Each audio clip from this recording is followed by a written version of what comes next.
Today we're going to talk about the part of the fundamental theorem of calculus where we can discuss something called the second fundamental theorem of calculus, which is an extension of it. So from what we know already, we know how to integrate something like we have here in the first example. So if we want to integrate t squared, only this one has the boundaries 1 to x, which looks a little bit different. So when we're integrating it, though, we still handle it as integrate and then do f of b minus f of a. So if I went through that process, I would say, okay, t squared integrates to be t cubed, pull my 1/3 out front to accommodate for the cubed, and then I would be integrating that on the interval 1 to x. But this has in front of it the derivative of the integral. So we are taking the derivative of this integral that we just did. So if we work through the whole integral thing, we're going to say, okay, that integrates to, let's leave the derivative alone. The integral works out to 1/3 of my x cubed, so that's my f of b, minus my f of a, 1/3 times 1 cubed. So inside that we've got our function to be 1/3 x cubed minus 1/3. But the outside notation tells us we're taking the derivative of that. So taking the derivative of 1/3 x cubed gives us x squared, and taking the derivative of 1/3 just gives me 0. So what this shows us is what the fundamental theorem of calculus actually says.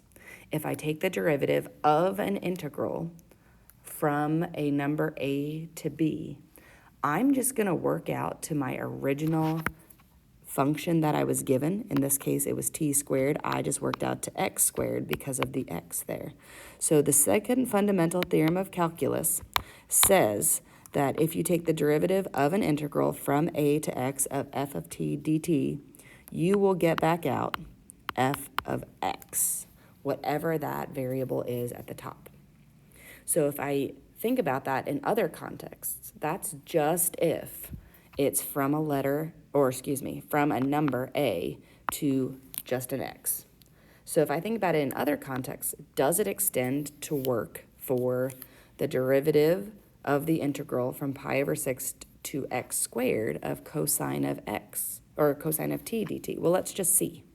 So that would be the derivative of, then I would integrate on the inside. The integration of cosine of t is sine of t, and I would be evaluating that from pi over 6 to x squared. So continuing out, using all of our work, which we're hoping to shorten using the second fundamental theorem, but we'll just see in a second, that would be the derivative of sine of x squared minus the sine of pi over 6. So in this case, that's going to be the derivative of sine of x squared minus the sine at pi over 6 is just a constant, right? So that is just the number 1/2. So when I go to take the derivative of it, let's see if that holds true for a boundary that is not just an x. So this boundary being x squared means I'm taking the derivative of sine of x squared. That requires me to use the chain rule. Derivative of sine is cosine x squared, and you would multiply by the derivative of the inside. The derivative of the 1/2 becomes a 0. So does the whole idea of the derivative of the integral working out to just f of x work when it's not just an x? Well, no, it doesn't. So that leads us to the chain rule version. If you are taking the derivative of the integral of something, and this boundary up here is another function. It's not just an x. It's an x squared. It's a sine of x. It's any other function. That is going to be working out to h of g of x. So it truly is the function h with this plugged in, but then because it's a completely separate function, you multiply by the derivative of that function. So it's like a chain rule version of it. In a similar way, if that bottom boundary is a function rather than a number, you can still use this idea. It would just require the chain rule for both boundaries. So this would look like then h of g of x times the derivative of g of x. So this is like your f of b minus your f of a. So in this case, we would do minus h of f of x times the derivative of f. And that's going to be the formula that you use for that. So we kind of have three versions of this. Keep in mind, though, the original version we talked about with the x in it up here, you could say you're multiplying by the derivative of that x, and that's just a 1. It just doesn't change your answer. So let's take a look at a couple examples here. So I look at this one and I say, okay, I'm taking the derivative of the integral of. Now it's a number to an x. So the straightforward method of this is that's going to work out to this equation with an x in it instead. So rather than do the integration and then the derivative, I know it's simply going to work out to the square root of 1 plus x squared. It changes a little bit if this boundary is not just a simple x. So now we have an x cubed. All right, so because the bottom boundary is a number, top boundary is an x cubed, I know it's going to work out to this function with the x cubed plugged in for t multiplied by the derivative of x cubed. So that will look like 1 over 1 plus x cubed multiplied by the derivative of that, 3x squared. Now where would that go? That would go on the top. So I would simplify that to 3x squared over 1 plus x cubed. Same idea here, from a number up to a different function, a sine of x. So again, the idea behind this, the chain rule version of it is, because I'm taking the derivative of the integral, it's going to work out to this equation with that sine of x plugged in for t, multiplied by the derivative of that sine of x. So the initial part of that would look like the square root, the cube root of 1 plus sine squared of x, multiply this whole thing by the derivative of sine, which is cosine. Now that doesn't have anywhere to go. You could put it in front, but it really doesn't matter. All right, now D is the first one we've seen with both of the boundaries being a function. So with both of the boundaries being a function, you still kind of have to think f of b minus f of a. So first, I take my function with the top boundary plugged in. X squared plugged into t cubed, multiplied by the derivative of the inside, which is that 2x, minus, now I do the lower boundary, the sine x plugged in for t into x cubed times the derivative of sine, which is cosine. Now I would clean up what I could with that, like this becomes x to the 6th multiplied by a 2x, which really becomes 2x to the 7th. But I can't really clean up the sine cubed times cosine. That kind of just has to stay how it is. All right, so on the back, I skipped it. Now let's talk about what this looks like for graphs. So in this particular case, we have g being the function given by g of x is equal to the integral from 0 to x of f of t dt, where this is my function f. So if I want to find g of 0, that means g of 0 is going to be, let's use our integral for that. G of 0 is going to be the integral from 0 to 0 of f of t dt. Well, when you have the boundaries that are the same, we know that this works out to just 0. Then, if we want to find g of -1, that's defined as the integral, from 0 to that x value, -1, of f of t dt. Well, this isn't really proper notation for us. We can't leave 0 to -1. So we have that integral rule that we learned before Christmas that says, if I switch this then becomes the negative version of it. So it is negative integral of 0 to 1, -1 to 0. I'm switching my boundaries. Of f of t dt. All right, so that means I need to go to my graph here and say, what is the integral from 0 to 1? Well, that's just this area in here. That area is 1/2 base times height, which is just 1 in this case. But because of that negative out front, that makes my whole answer negative. So then I can continue. If I want to find g of 2, that's defined as the integral from 0 to 2 of f of t dt. So integral from 0 to 2, I go back over to my graph and say, okay, 0 to 2 is this area, which is a quarter of a circle with a radius of 2. So that's 1/4 pi times my radius 2 squared, working out to simply pi. Finally here, I can say g of 5 is equal to the integral from 0 to 5 of f of t dt. Now, I want to integrate from 0 all the way to 5, so that's including what I just did from 0 to 2. So that's pi, plus this area in here out to 5, which I'm going to have to split into two or three areas, depending on how you think of it. You could split that up into a triangle here with an area of 1, a rectangle here with area of 2, and a triangle here with area of 1. So I know that total area there is 4, but it's underneath the x-axis, which makes it -4. So I can use my integration to find each of my g of values there.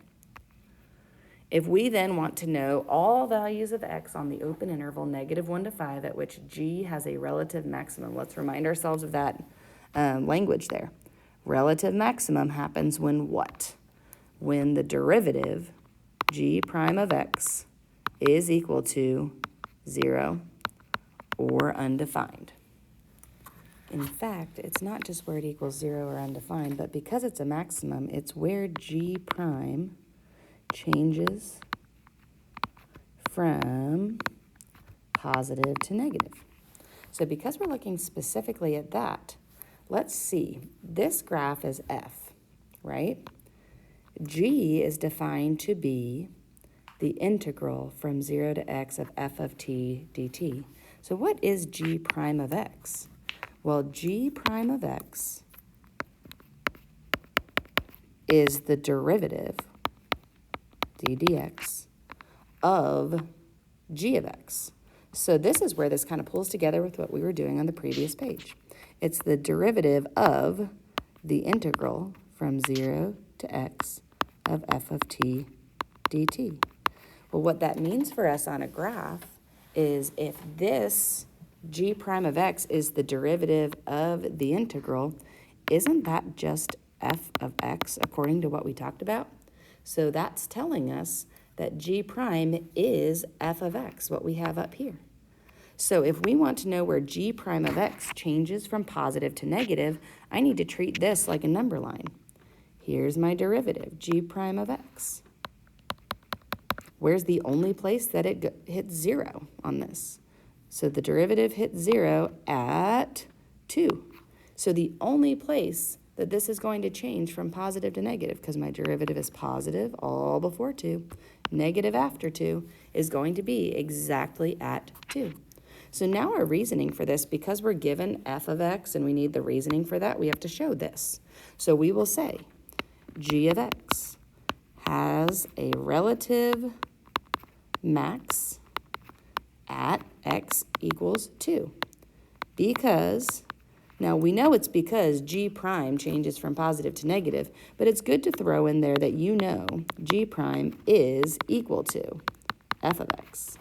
And that changes from positive to negative. All right, so again, some wording here in part C that we recognize, absolute minimum value.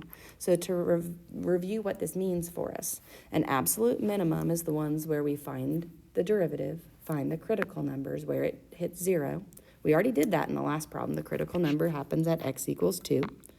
And then we take those critical numbers, x equals -2. Okay, again, that's g prime of x equals f of x, where this equals 0 or undefined.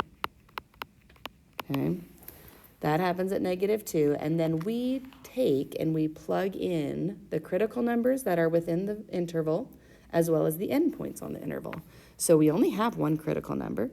And, oh, excuse me, that was not -2. That is +2. All right, +2.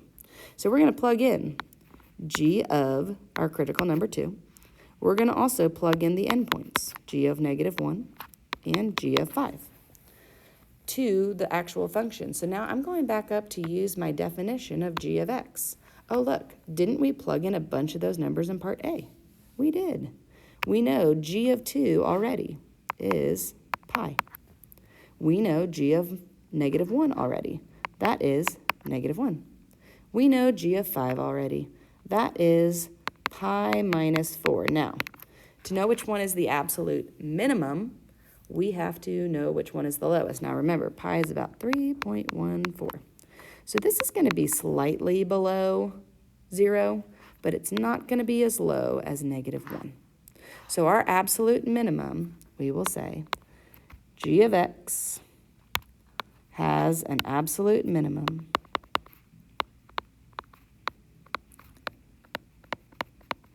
and they want the minimum value, so remember that's a y. So g of x has an absolute minimum value of y equals -1, or just -1, at x equals -1. All right, some more language, and this will be our last question of the day. X coordinate of each point of inflection. All right, a point of inflection is where the second derivative changes from positive to negative or negative to positive. In order to find those, though, we do need to know where it equals 0. So let's go back and find our definition of our first derivative. We know our first derivative ended up being the same as f of x using our new derivative of the integral idea.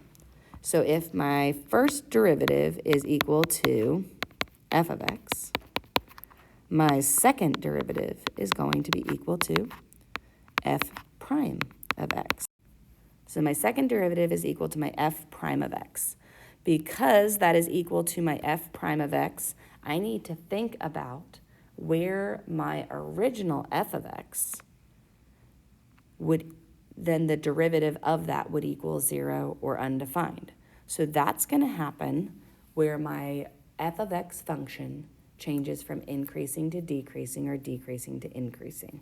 So looking back at my original graph up here, right here, my function f of x changes from increasing to decreasing.